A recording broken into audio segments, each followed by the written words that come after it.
What if I told you that a single piece of silicon from way back in 1978 is the direct ancestor of the processor inside the computer you're probably watching this on right now? It sounds crazy, but it's true.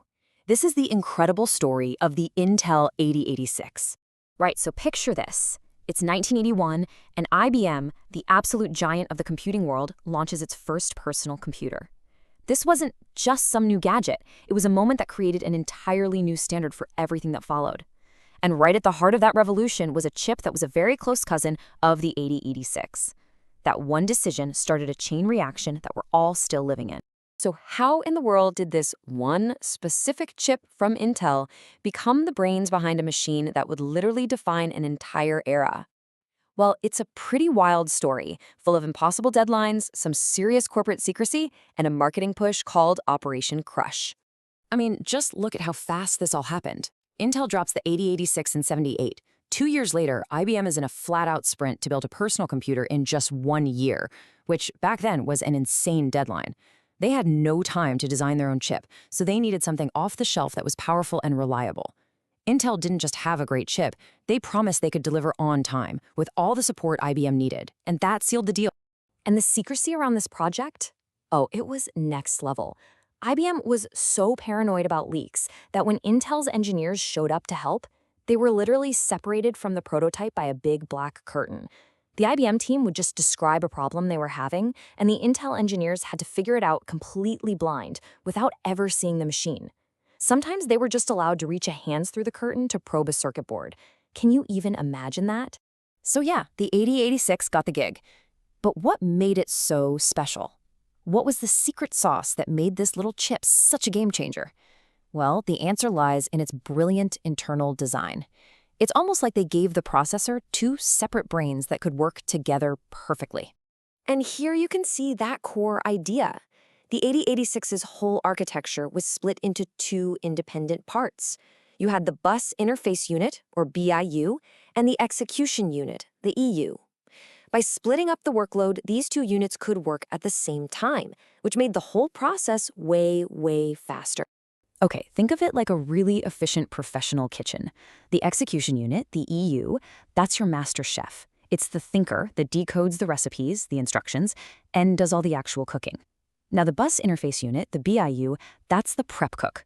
It's the fetcher, and its only job is to constantly run to the pantry, which is the computer's memory, and grab the next ingredients before the chef even asks for them. This amazing teamwork means the chef never has to stop and wait. It just keeps on cooking. Now, this two-part design wasn't just a neat party trick. It was totally revolutionary.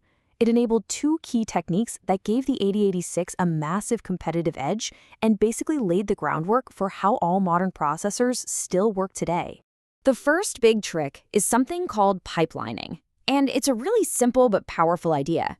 Instead of doing one task, finishing it completely, and then starting the next one, you create an assembly line.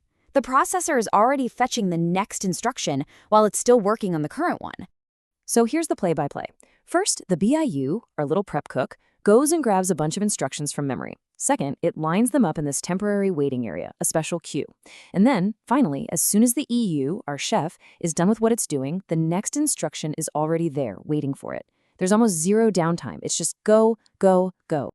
And the 8086 was always thinking ahead. That BIU could prefetch up to 6 whole bytes of instructions from memory. This little queue of instructions made sure that the powerful execution unit was almost never just sitting around waiting for something to do. It was constantly being fed new tasks, which was a huge leap in efficiency at the time.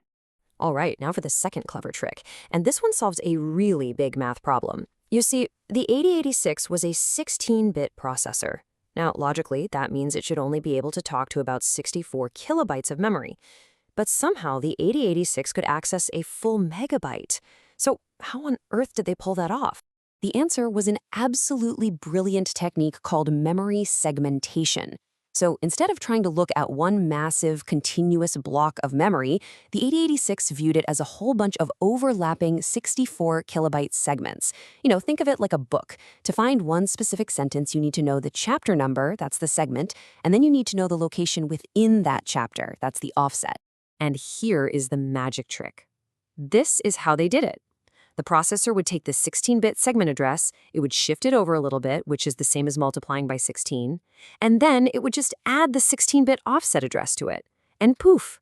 That simple little bit of math combines two 16-bit numbers to create a 20-bit address, which is exactly what you need to access a full megabyte of memory.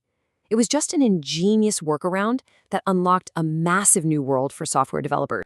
So these innovations, these clever ideas from 1978, they weren't just a flash in the pan. They were so fundamental, so incredibly effective, that they became the architectural DNA for basically all the processors that power our lives today. I mean, let's just run through the legacy here. Its core design, which we now call the x86 architecture, is still the dominant standard in PCs today. Pipelining? That's a fundamental feature in every single modern CPU. It's just gotten way more complex. Its ideas about memory management paved the way for the sophisticated systems we have now. And it was even Intel's first chip to use something called microcode, which was a key step toward creating more and more powerful instructions. And that kind of brings us to a final, pretty wild thought. You know, the 8086 wasn't the only chip on the market that IBM could have chosen. But they went with Intel because of the chip's clever design and the company's promise of support.